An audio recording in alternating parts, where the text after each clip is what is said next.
This is Dallas, the city, on what would appear to be a normal fall weekend.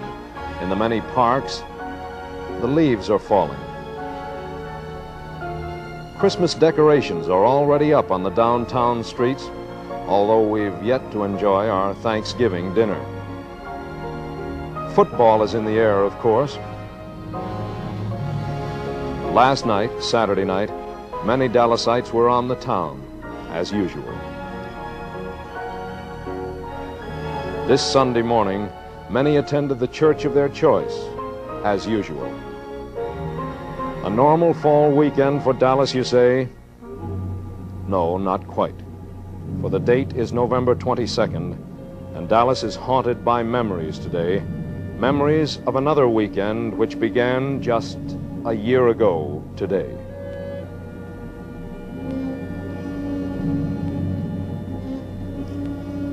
I'm Bob Gooding, and the memories of that other weekend are particularly vivid to the men you're about to meet, for they lived this story.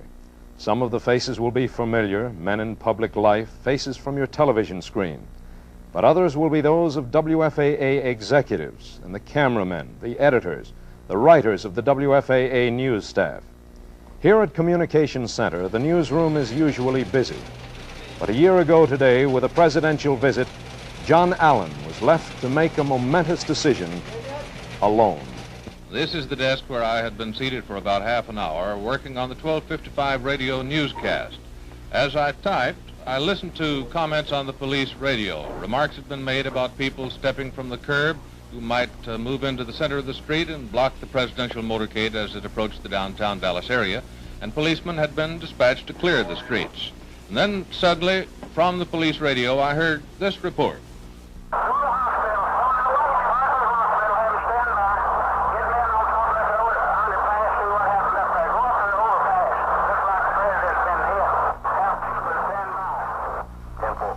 After hearing that report from the police radio, I first considered confirming what I'd heard with the police dispatcher by telephone, but decided against it because of the probability that their switchboard would be jammed.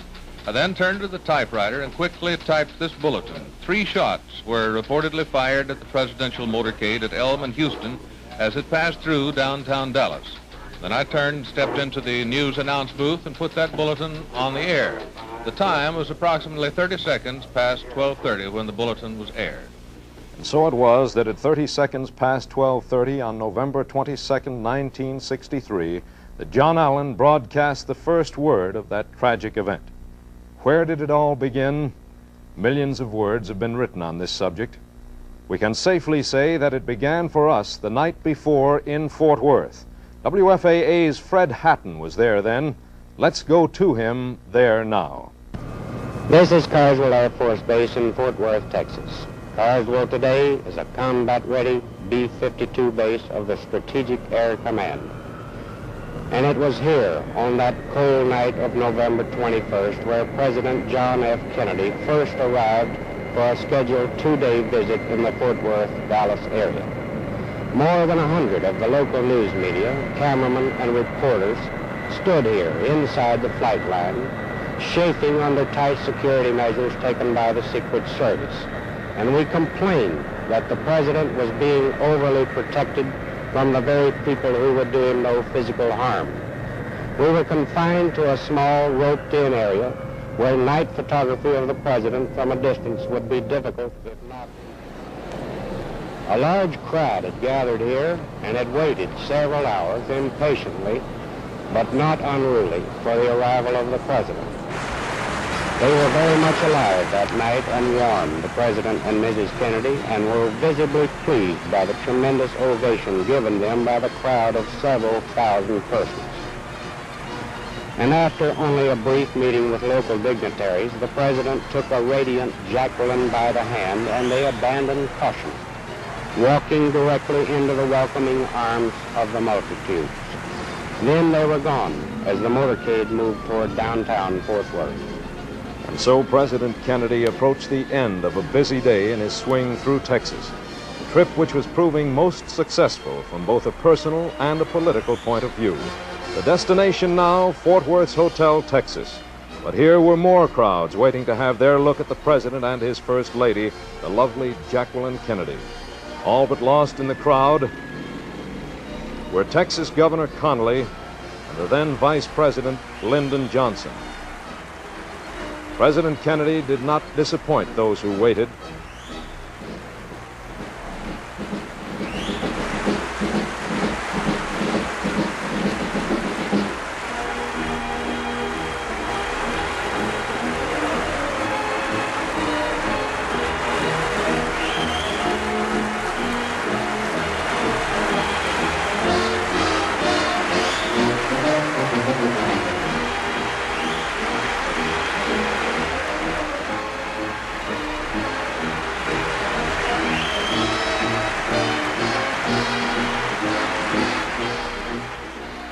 And then finally into the Hotel Texas for the night.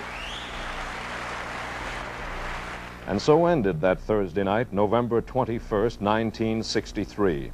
A light rain fell during the night. The morning was cloudy. A drizzle continued to fall. Today was to be the big day in Dallas. But before that, Fort Worth was to play host. Ray John was waiting outside the hotel long before the president arose. He has that story now. I'm standing on a parking lot in the middle of downtown Fort Worth. Right behind me is the 8th Street entrance to the Hotel Texas. 1 year ago, the marquee on this hotel read, "Welcome, Mr. President." After a night's rest in the presidential suite at the hotel, Friday, November the 22nd, 1963, began as had many other days in the past for President John Fitzgerald Kennedy. Out here on the parking lot, crowds estimated in the tens of thousands gathered for just a glimpse of their president. Many had waited throughout the night, even though a light rain was falling. Instead of going to the speaker's platform, the president headed into the crowds, into the ranks of waiting citizens. I was fortunate enough to be pushed along with the presidential entourage, hearing the many people express their pleasure and delight and happiness at just having touched or having shook his hand.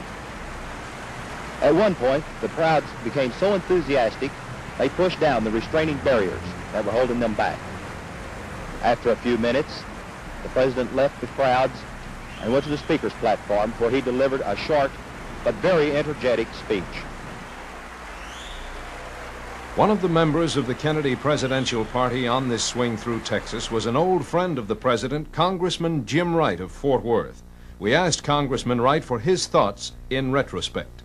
Well, that day, November 22nd of 1963, seems in some ways almost an eternity ago. It seems almost unreal. I suppose that was the most traumatic experience that any of us in this nation and our generation can recall. It was particularly poignant to those of us who had been with the president on those preceding days and hours when he was so buoyant, so vibrant, so happy, sharing himself so unrestrainedly with his people. That morning dawned in Fort Worth, and I suppose it was impossible for any of us who were with him to feel other than that the nation and this man who so perfectly symbolized it were in their finest hour. He spoke to a group outside the Texas Hotel and had trouble pulling himself away to go inside to make a speech to a breakfast crowd that was there. I remembered almost whimsically the lines of his favorite poem. The woods are lovely, dark and deep, but I have promises to keep. Miles to go before I sleep. Miles to go before I sleep. But there were no thoughts of sleep that morning in Fort Worth. The president took time to change into a dry coat and arrived in the grand ballroom of the Hotel Texas to receive a standing and thundering ovation.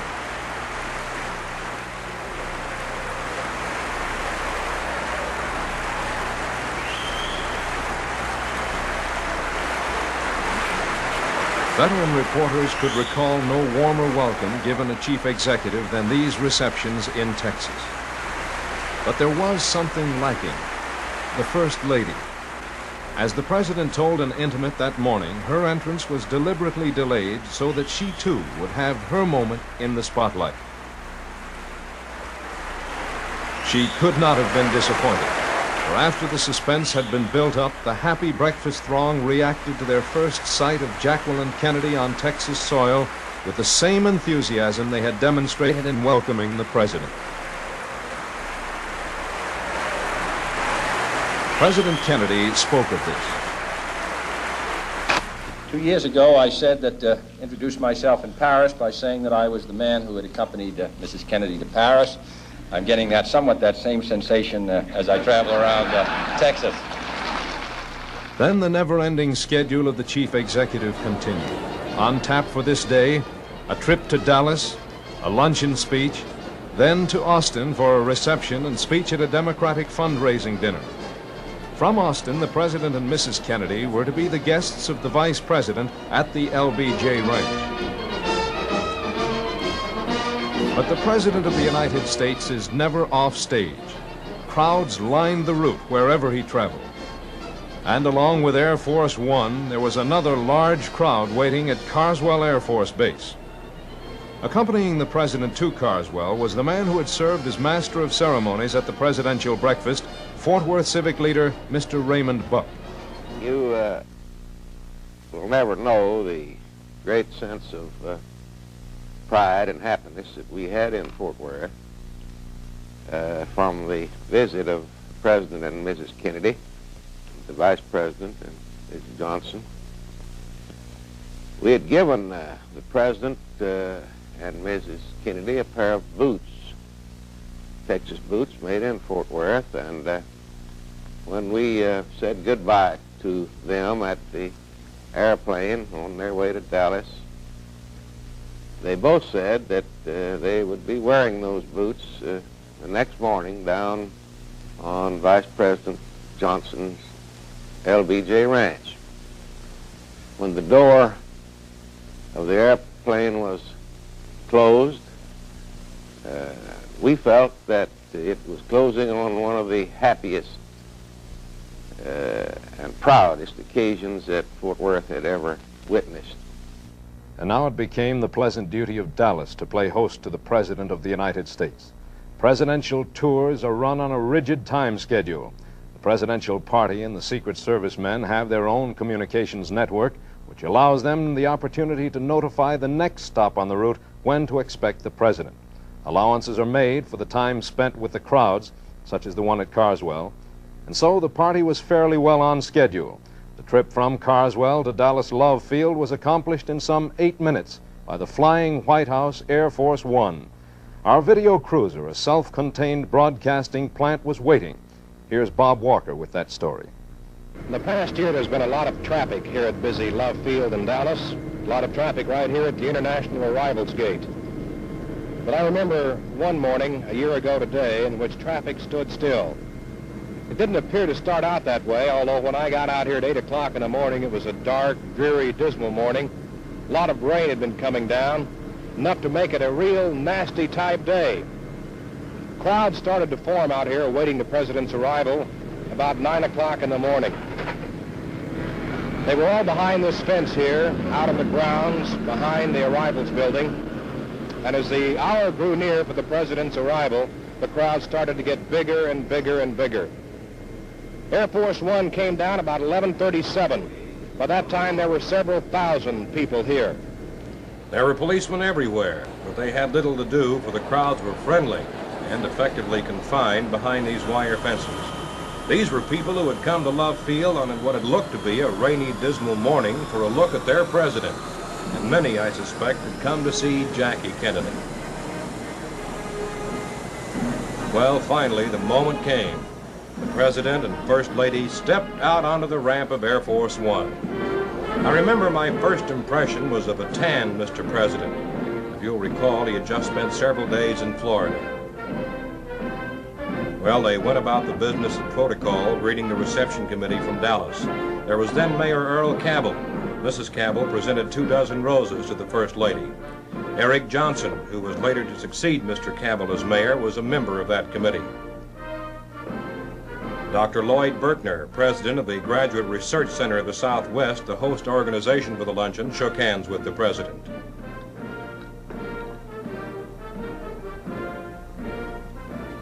And then, protocol out of the way, the president came to the people. In a move which I realized must have given the Secret Service men pause, he came to the fence to shake hands with every hand he could reach. From my vantage point, he seemed to be saying over and over, "Thank you very much, thank you." No man could have been happier with this reception. Actually, he threw his time schedule off for his trip, delaying as long as possible with these people. But then it was time to leave. At the moment the sun had burst through the clouds, the orders had been issued to remove the plastic bubble from the limousine. The President and First Lady were joined in the back by Governor and Mrs. Conley. None of us dreamed of what was in store for the world just 40 minutes from that moment.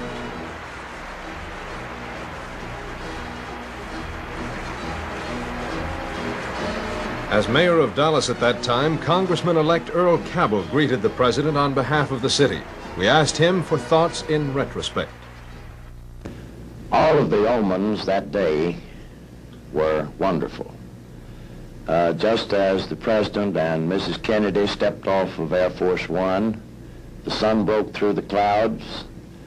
It was certainly the pleasure of Mrs. Cabell and me to greet them, for Mrs. Cabell to give her the bouquet of 24 roses. And it was a very joyous occasion. And then all through the motorcade, the some 8 or 9 miles that we traveled, the enthusiasm of the people was so contagious. And there was so many cheers and so much warmth in the entire welcome that certainly there was nothing to indicate the tragedy that would strike within a few minutes after we had made the remark that nowhere on the President's trip, rather Congressman Roberts made the remark to us that nowhere on the President's trip had he received such an enthusiastic welcome along the entire course of the motorcade. One of our men was riding in that motorcade. Others covered it from along the route. Let's hear now from Roger Reddy, somewhere along the route of that presidential motorcade. I remember vividly my first and last look at President Kennedy in person a year ago today. From this vantage point here on Lemon Avenue in front of a small shopping center, the President's motorcade approached from behind me down Lemon Avenue from Love Field. Moments before that, we had all stood out here, throngs and throngs of people lining both sides of Lemon Avenue, watching Air Force One glide right to its landing down its flight path above Lemon Avenue, just a couple of 100 feet above us. Then, moments later, the motorcade came into view directly behind me. The people, as I said, thronged on both sides of the street. They were a happy crowd, an eager crowd to see President Kennedy. As the motorcade approached slowly down Lemon Avenue, we could see that President Kennedy was laughing and chatting with Mrs. Kennedy, the people in the car, Governor and Mrs. Connolly. They were happy. The President looked wonderful. We remember remarking to people here how tanned he looked, how happy he looked, how apparently enthused he was about the reception being given him here at Dallas. Mrs. Kennedy was radiant in her pink outfit, a big smile on her face. President Kennedy leaned over to Mrs. Kennedy and made some remark which elicited a chuckle and a big smile from her face. Then they passed down the way here, and about 200 yards further down Lemon Avenue, where the street narrows, the motorcade had to stop momentarily because of the huge crowd of people in the street. They had to push those people back in order for the motorcade to proceed. It was a wonderful experience seeing the President and Mrs. Kennedy so happy moments before the tragedy. As the motorcade approached the downtown Dallas area, the crowds multiplied and, if possible, became more enthusiastic. WFAA-TV's program director, Jay Watson, with Jerry Haynes, witnessed the passing of the motorcade from its last block on Houston Street. Let's go to them now, 1 year later. Jay, as I recall, it was just about this kind of day a year ago. To the hour almost, don't you think? Exactly to the hour. I think that the day was a little bit cooler. I know that when we walked up here on a lunch break, We walked up, we stood first of all down at the corner, and then something, a fellow had a seizure. Or Yes, the ambulance came to take him away. So we moved down approximately straight across to the entrance to the county jail there, and the president came by, and I remember particularly he waved. Yes, well, I remember you had your hands up and you clapped, you know, applauding him, and he looked over in our direction. And I remember I was impressed by, having never seen him in person before, his size, and also Mrs. Kennedy. Our man in the motorcade was photographer Mal Couch, riding in the official press car. He picks up the story now, speaking in Chicago. As we turned the fateful corner, our senses were numbed and our hearts seemed to stop beating as we heard the shots ring out. It was a photographer from Dallas who slammed his elbow into my right side and yelled, "Look up in the window, there's the rifle." And straight in front of us, we could see the Texas School Book Depository building. And almost to the top floor, there was a gleaming gun barrel sticking out of the window. The next few seconds were frantic. People were running, people were screaming, people were falling to the ground. I took quick pictures of the maddening scene, policemen running, and then I thumbed my way out to Parkland Hospital. I just knew that they would take the president to Parkland. Mal Couch's hunch proved to be correct. The motorcade raced for Parkland Hospital, and not far behind was Bert Schiff. Here at the rear of Parkland Hospital, where a majority of Dallas County's emergency cases come in, was written Chapter 2 in one of the most unbelievable and tragic murder stories ever given a newsman to cover. Usually, an ambulance will come in here without too much fanfare.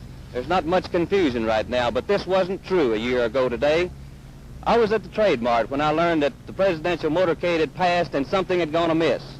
I commandeered a ride with a private detective, and as we came to this area here, everyone was in a state of what I might describe now as stunned confusion. The presidential party was the one that was most confused as they walked around here aimlessly, not knowing what to do. Among those I remember was Senator Ralph Yarborough and Representative Jim Wright from Fort Worth, who uttered scrambled phrases of disbelief as they wandered around aimlessly with feeling of complete uselessness. As I filmed bits and snatches of the stunned scene here, I recall that my camera came to focus on the face of Police Chief Jess Curry, who appeared to be fighting back tears as thoughts that'll probably never be put on paper whirled through his mind. I felt a lot of compassion for this man because he appeared, as I looked in his eyes, to have the worries of the world on his shoulders. I've hurriedly filmed as much of the activities outside as I could and went inside to learn more of the president's condition, which was not known at this time. Also, I wanted to check on a rumor that now President Lyndon Johnson had been seen entering the emergency room somewhat stooped over with his hand over his heart. And also, we didn't know the condition of the wounded Governor Conley.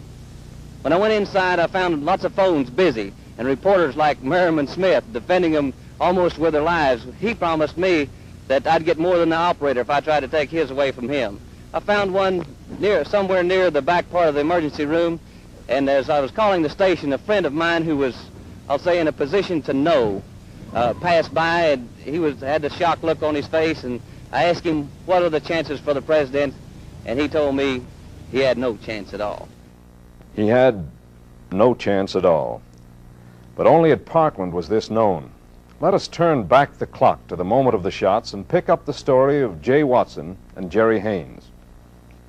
Let's see, then, if I remember, we turned to walk away when he got to the corner and started making the turn, and then we heard the first shot. Yes, we were just about right down here at the corner when the first shot came. The sidewalk, and we stopped. Yes. And then the second shot. That was when you said, "My gosh, that's gunfire." I said, "My God, they're shooting at us." And we turned around to the right here behind and on the mall, or whatever you'd call it, on the grass, and could see the confusion reigning, and we ran around to the side, and I think the Kennedy car had already gone. The black car was just taking under the viaduct. We were just going under the viaduct there whenever we looked up. Yes. I remember the car zigzagging, and as it took off, we ran around, and I grabbed, we grabbed a lady and her two children and her husband, and they were, the reason it impressed me to grab them first of all is because they were laying on top of the kids, and I started yelling to everybody, "Come on over to Channel 8."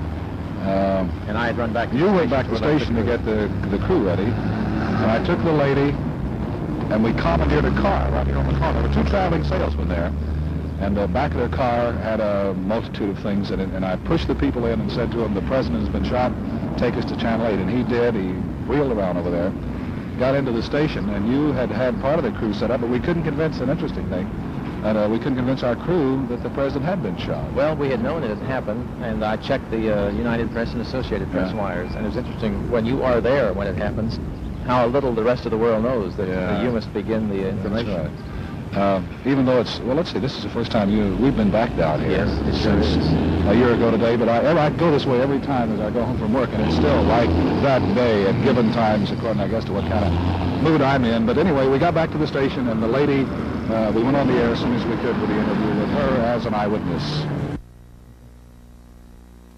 We were standing next to the curb so the children could see the president, and the car was just up a piece from us, and this shot fired out, and I thought it was a firecracker. And the president kind of raised up in his seat, and I thought, you know, he was kind of going along with a gag or something.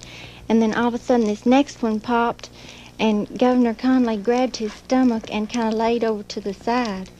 And then another one, it was just all so fast, and President Kennedy reached up and looked like grabbed his ear, and blood just started gushing out. And my husband said, quick, get down, and I grabbed the baby, and we ran and laid down on the grass, and I got on top of him. It was just right by us when it all happened, just right in front of us. It happened so fast that you didn't have a chance to see anything. It just was too fast. All but forgotten in these frantic moments were the guests at the Trade Mart. They were isolated even from events immediately outside the large auditorium. Here, the uninvited waited for a glimpse of the president. Some carried signs. Not all of the signs were of the welcome variety.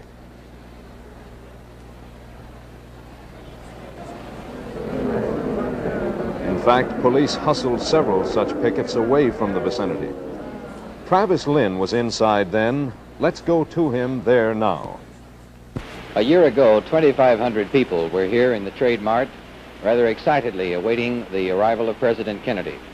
Most of us wanted eagerly to see Mrs. Kennedy, who was visiting Dallas and Texas for the first time. At 12:30 exactly, I had just gone on the air to describe the arrival, which I expected would be imminent. Only 2 minutes later, I learned that something had happened. Shots had been fired at the president, but only the press up here in the press box was aware of that. Word seeped through to those on the floor of the hall in other ways.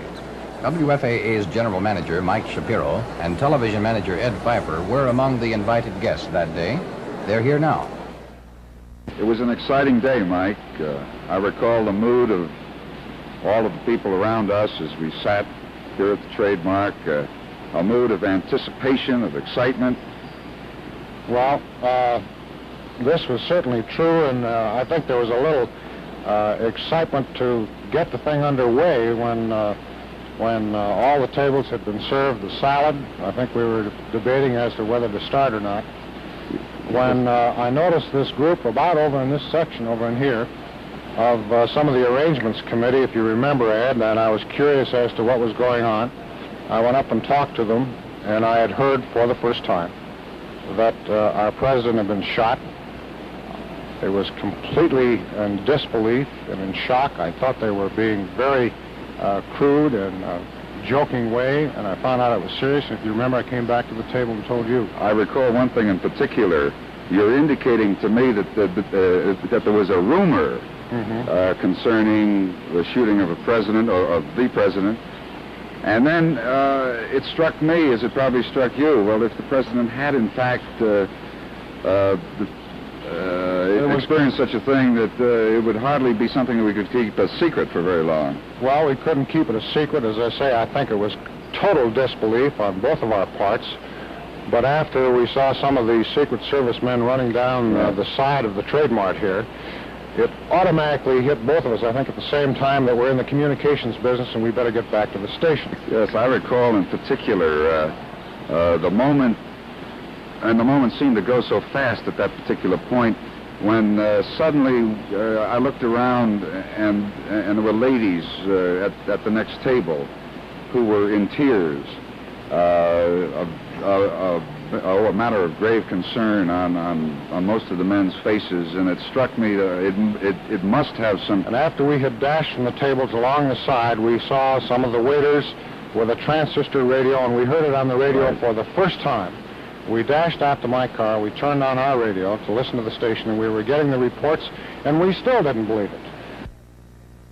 About 25 minutes after that, the announcement was made that President Kennedy had been shot. His condition, they said, was unknown, although actually he'd already been pronounced dead. Dr. Luther Holcomb led a prayer asking for Kennedy's health, and the luncheon was dismissed. It was at that time that the Negro waiter, smartly dressed, who had been assigned to serve President Kennedy, leaned his head against the presidential seal on the rostrum and began to cry. And on my way out, in that strange atmosphere of November 22nd, 1963, I noticed a young man carrying one of the yellow roses which had decorated the tables, apparently as a souvenir of that day. Today, the Trade Mart is quiet. The men go about their business of commerce. A few people are gathered at the tables. Outside, there's a memorial marking that day and the flagpole which was erected especially for the president. Dr. Lloyd Berkner is president of the Graduate Research Center of the Southwest, one of the host organizations for the Trade Mart Luncheon. We asked him for his thoughts in retrospect. I cannot, of course, forget the date, November 22nd, 1963. One could only wish that the tragic events of that date could be erased from American history. President John Fitzgerald Kennedy was a guest of our city, of our state, of our region, and indeed of our center. The day started as a very happy one with clearing weather. Both President Kennedy and Vice President Lyndon B. Johnson spoke to me warmly of the scientific and the educational goals of our center and of our region as they came from the presidential plane. President Kennedy had prepared a major national and international address.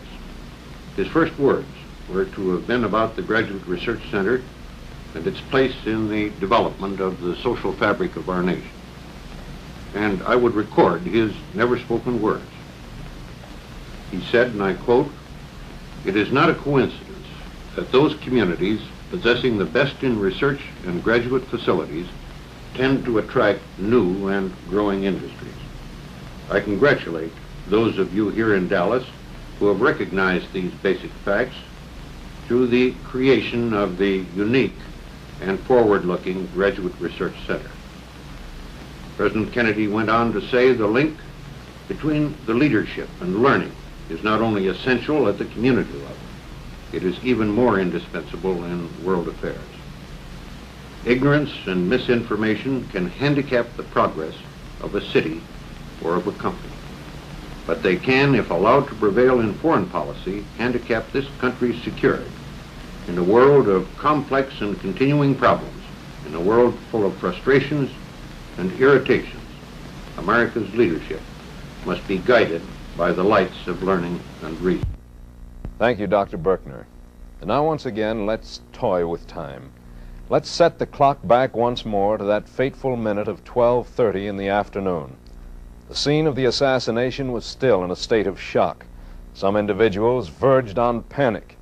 No one knew what had happened or what was happening, but instinctively those with jobs to do went about them. In seconds, attention had focused on one building. Tom Allier was a part of that story. Behind me is the famed Texas School Book Depository. No cameramen are allowed in this building today, but a year ago I was able to enter this building along with the Secret Service and shoot exclusive footage of finding of the assassin's gun, dusting it for fingerprints. It was by accident, actually, that I arrived upon the scene. I was coming back from Fort Worth after having filmed the president in his last speech, his last breakfast, his last cup of coffee. In coming back to the station, just a few feet in front of me, we heard on the radio, "All units, Code 3, Parkland Hospital." Immediately following that was the word that shots had been fired at the president. They gave Elman Houston as the location. I jumped out of the unit, grabbed a borrowed camera. Mine had developed a malfunction, an extra 400 feet of film, and raced to the scene. This was the scene, the school book depository. Everyone at that time was looking around. I saw a couple of gentlemen pointing upstairs to one of the top floor windows. I assumed that the assassin probably could still be in the building. At that time, we did not know that there was an assassin, only that 2 shots had been fired. I raced into the building. About the same time, the Secret Service, the FBI, and other law enforcement units, we hit the door at the same time. Several witnesses had reported seeing a rifle in a window near the top of the building, and here it was found. But officers searched every inch of the floor, around, over, and behind cases of books. Found 1 rifle, missing the suspect, but missing only for a short period of time. Ron Ryland continues the story from Oak Cliff. This is the Texas Theater 1 year later. This was the beginning of the end for Lee Harvey Oswald. For me, the beginning was at the Texas Book Depository. First thing I knew about the assassination when I came across police radio that shots had been fired. Instinctively, I raced for the Texas Book Depository, ran into the building with Secret Service agents. We went up to several of the floors. We were on about the 5th floor when one of the men raced up to us and said, "There's been a shooting of an officer in Oak Cliff." We raced out of the building, jumped into our unit that was parked at the curb. We went to 10th Street here in Oak Cliff. An officer had been shot. The crime lab was here, investigating officers, witnesses. And this was the first that we knew that the officer was J.D. Tippett. Another person ran up to us at this point and said he has run into an old building down the street, a building that was used to house antiques. Officer Hill and several others ran into the front of the building with drawn pistols. I ran around the back of the building with my camera in hopes that if they flushed this man that we were looking for, he would come out the back door right into the face of the camera. At this point, we found a gray jacket that once again this unknown man had abandoned. At this point, we once again jumped into our units following a whole group of police cars that went racing over towards Jefferson Avenue to a public library. At the library, once again, our police radios said that the man that we were seeking had run into the Texas Theater. We dashed down to the Texas Theater, ran into the building. Someone standing at the foot of the stairs says, "Your man is upstairs." We raced upstairs, but at this time the house lights came on and the balcony was completely empty. We raced down to the 1st floor of the theater. There was a man sitting about 3 rows from the back of the theater. He jumped up, crazily waved a pistol at us, and shouted, "This is it." Officer Hill, McDonald, others jumped him and quickly manacled the man and hustled him out through these doors to a squad car that was waiting at the curb. This was the first time that anyone had even mentioned that this man was possibly tied in with the assassination. The crowd standing around in front hollered, "Kill him, hang this man." They hustled him away, turning the corner for City Hall. City Hall in Dallas plays an increasingly important role in the story of that weekend. As Lee Harvey Oswald was raced to City Hall in a police car, Charles Butt was on his way to intercept. This is the basement of the Dallas City Hall. Behind me is the booking office. All police arrests are brought through here. Complaints are sworn against them, charges are filed, their personal belongings are accounted, and from here they're taken upstairs for further processing. I don't believe I'll ever walk through this room, but I don't remember a day just 1 year ago when Lee Harvey Oswald came through. I was waiting just outside the door to try to get what pictures I could of him. He was being brought in from the Texas Theater. About all I remember of Oswald as he came through here was just a fleeting glimpse in the viewfinder of my camera. I was surrounded by a half a dozen or so police officers and detectives. As soon as he came through, my first impulse was to dash for an elevator to try to get upstairs before he did. I followed them into the door of the homicide and robbery office, one of 3 newsreel cameramen to make that trip. I got a few pictures of him inside the interrogation room, and they had the pistol that he had used to try to shoot one police officer. They thought he had shot another one, and he was also a suspect at that time in the assassination of President Kennedy. But nobody really knew anything for sure about him right then. It was just a scene of confusion. I've never seen anything quite like it in my life. Nobody could really say who had done what or when or anything else, and everybody was just trying to find out, the police, reporters, and everybody.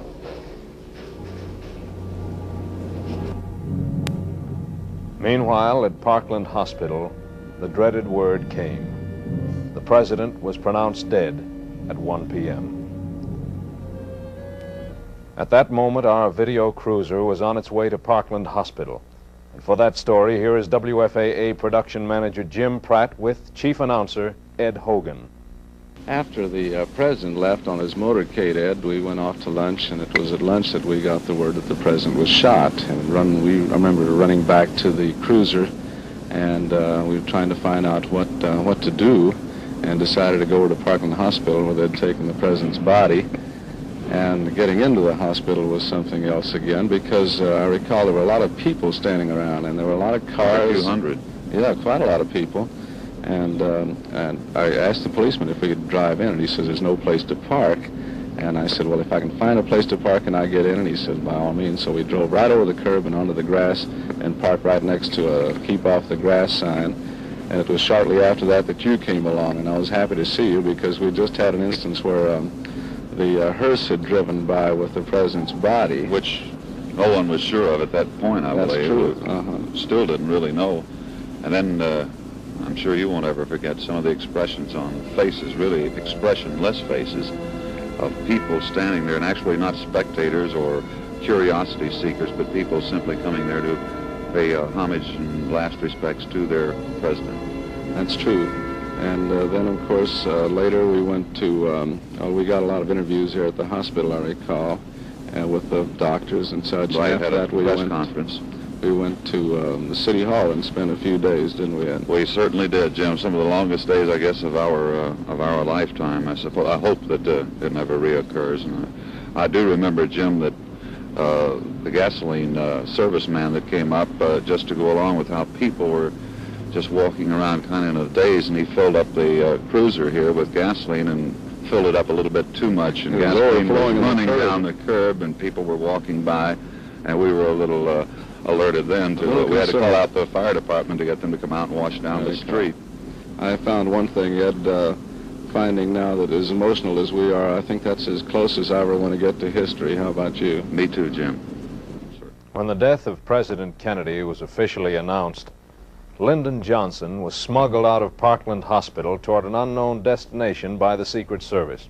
There was a rumor to the effect that he would not be sworn in until he arrived in Washington. Then the word came that he would take the oath of office at Love Field. Art Sinclair has that part of the story. A Mexicana Airlines plane is loading in the background at this moment. A year ago today, 2 planes were parked in this general area, Air Force One and Air Force Two. While riding in a mobile unit, the call came out for any unit on the air to proceed to Love Field, that the President of the United States was to be sworn in momentarily here at Love Field. As we proceeded immediately here to this spot, we tried to get in, and a policeman standing at a nearby gate would not let us in because we did not have a presidential pass. We argued with him momentarily, but he would not let us in, although he let some other people in who had passes. He didn't know. They did not have photographs. As we stood there, somewhat frustrated, trying to get out onto Love Field, the president's plane began to taxi down the runway. And as it lifted off, we suddenly discovered that the plane was to go and that there would be no swearing-in ceremonies. A few seconds later, we learned that the President of the United States had been sworn in while we stood at Love Field's gate. And so the new President of the United States was sworn in on his native soil of Texas before winging his way to Washington on the same plane which carried the body of his predecessor. Mayor Cabell had a comment in retrospect. I think that if there's any one lesson to be learned, it is that this is a great country. It's a stable country. Our people are stable. And despite that tragedy, despite the grief, our government was able to pick up the reins. There were men standing by, ready, trained, capable. And therefore, the course of the government, the course of our nation, didn't falter, but continued the progress that is so typical of this great nation of ours. But this bizarre tragedy had yet to run its course. By now, Dallas was the center of world attention. The crush of the national and international press was stifling on city officials. Center of this attention was the third-floor corridor at City Hall. Vic Robertson was there. He's there now. A year ago, this hall was in unbelievable bedlam. It was the night that Lee Harvey Oswald was being interrogated in the homicide offices by Captain Will Fritz. The president had just been assassinated. Immediately over my right shoulder, down the hall, on the left side of the hall, as you look at your screen, is the office of Homicide Captain Will Fritz. Behind that door, Lee Harvey Oswald, members of the Secret Service, the Federal Bureau of Investigation, and the Dallas Police Department were all congregated with officers on guard at the door.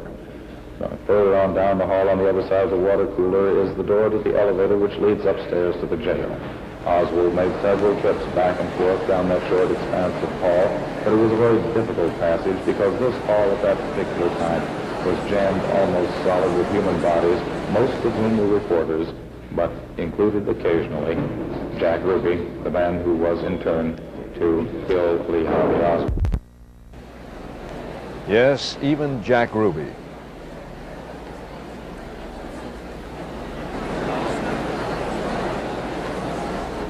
And when the crush became too much for the third floor, this impromptu press conference with Lee Harvey Oswald was moved to the assembly room, still cramped quarters.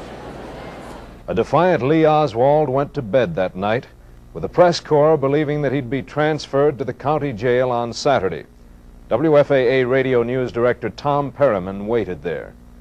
Behind me is the 100 block of North Houston Street, the last block of President Kennedy's motorcade. To my right, about 100 yards, is the Texas School Book Depository. And to my back is the county courthouse, the entrance to the jail you can see. Much has happened in the past year in this county courthouse, the most spectacular being that trial of Jack Ruby. He's still up there awaiting his fate at this time. 1 year ago, on the Saturday after President Kennedy had been shot, about 60 or 70 reporters were here, ready for the transfer of Lee Harvey Oswald to the county jail facilities. We found out late Saturday afternoon that the transfer would not come Saturday. Likely it would come on Sunday morning. So Sunday morning we returned, about 60 or 70 strong. But as the world knows, that transfer was never to be completed. Our man in the City Hall basement that Sunday morning was Bob Thornton. A year later, he's there again. This is the basement of the Dallas Police Department. On a normal day, and especially on a weekend, it's a beehive of activity with police bringing prisoners in and out from various parts of the city. To my left is a large parking area, and back to my right is the police booking room where prisoners are booked before being carried up to the jail. About a year ago, I was stationed in this area along with a number of other reporters waiting for Lee Harvey Oswald to be transferred to the county jail.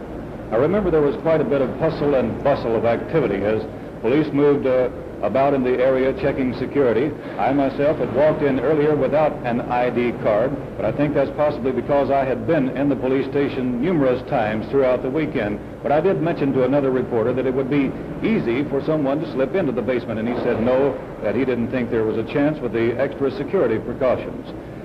Then the police tried to back a huge armored car into the basement. They were unable to do so because of its size. Next, several police squad cars began moving about in the basement. One of them made an exit on the north ramp leading into the basement, where we learned later that Jack Ruby walked in.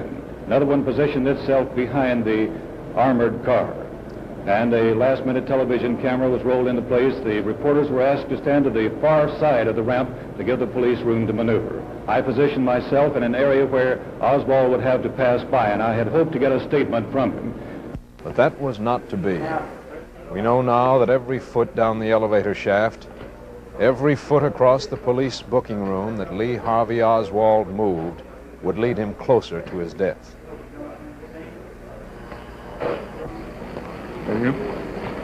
Can't tell you.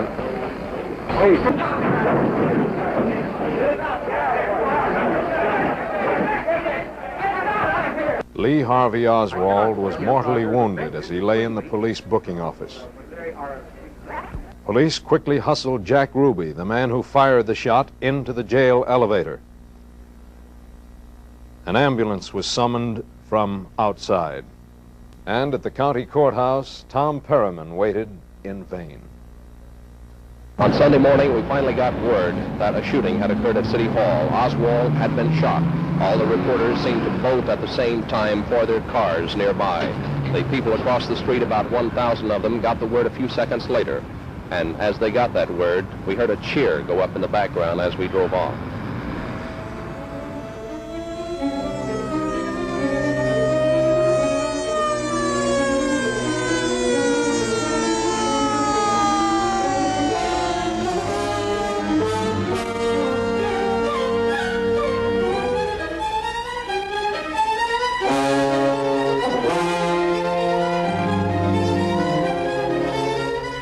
Lee Harvey Oswald came to Parkland Hospital to die less than 3 days after President John Fitzgerald Kennedy expired there. The nation and the world mourned the death of President Kennedy. Sympathy for his widow was in every heart. Then, as now, the sudden and violent death of so vibrant a man makes no sense.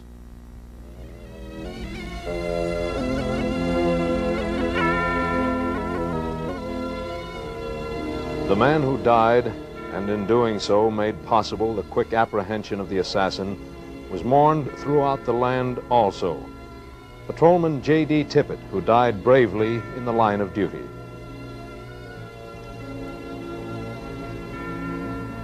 But in Fort Worth, Texas, another funeral took place. Here, the newsmen on assignment to cover the brief ceremony served as pallbearers. There was no one else. A weekend like no other in history. We asked Eric Johnson, who greeted President Kennedy a year ago today, and who now serves Dallas as its mayor, to comment in retrospect. A year ago today, people around the world were shocked by the tragic deaths of President Kennedy. We here in Dallas, who were so close to it, were perhaps shocked most of all. I think, too, the people in Washington had this same kind of effect because they were, if anything, closer to the president than anyone else. But we were here where this thing happened, and of course, after we recovered from the immediate shock a little, it forced a certain pattern of self-examination to see what we could do to avoid any possible recurrence of this kind of thing in the future. Logically, it seemed to me then, and it does now, that our effort should be to build our city not necessarily into a bigger one, but always into a better one, to produce those elements of background education, of training, of discipline, of straightforward looking at the future as a goal to be achieved at high levels throughout our efforts, that this sort of pattern developing would inhibit any future event of the kind that we had just experienced.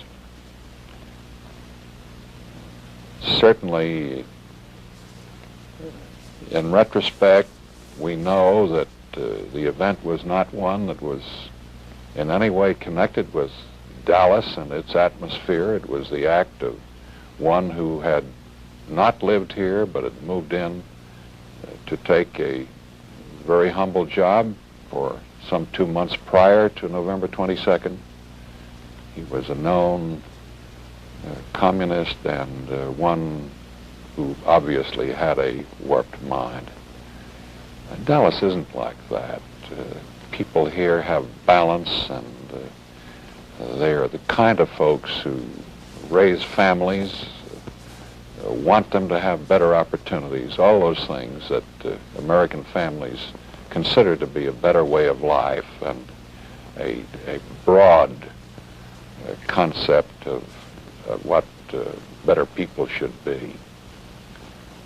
This is the overall concept of America, that performance standards are what count, that no matter what color your skin pigmentation, you have the equal opportunity, that inherited privileges at a minimum. We believe these things. We try to make them come true. I think in my 30 years here, that's the way I've felt about our city. It's that kind of a place. It's good to its people, and its people do those things that we can, which we can justly be proud in the main. In many ways, the story of that weekend a year ago is a tragic story, but it's also an account of strength, the strength of a nation whose continuity of government has been built on such solid principles that it can withstand such a sudden and tragic loss. The President of the United States.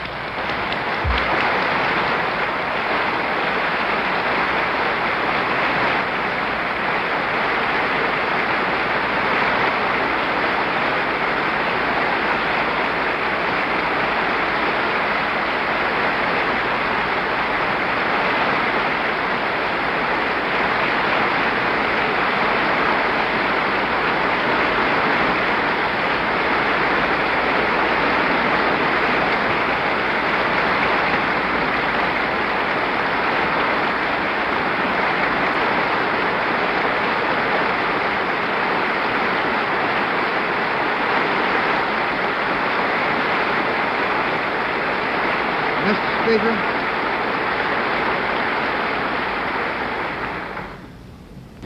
all I have, I would have given gladly not to be standing here today. The greatest leader of our time has been struck down by the foulest deed of our time. Today, John Fitzgerald Kennedy lives on in the immortal words and works that he left behind. He lives on in the mind and memories of mankind. He lives on in the hearts of his countrymen. No words are sad enough to express our sense of loss. No words are strong enough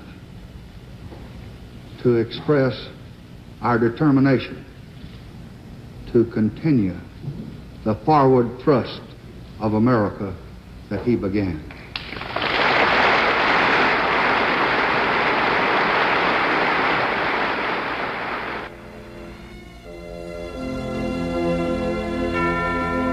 Just a year ago today, the first flowers appeared at the Triple Underpass.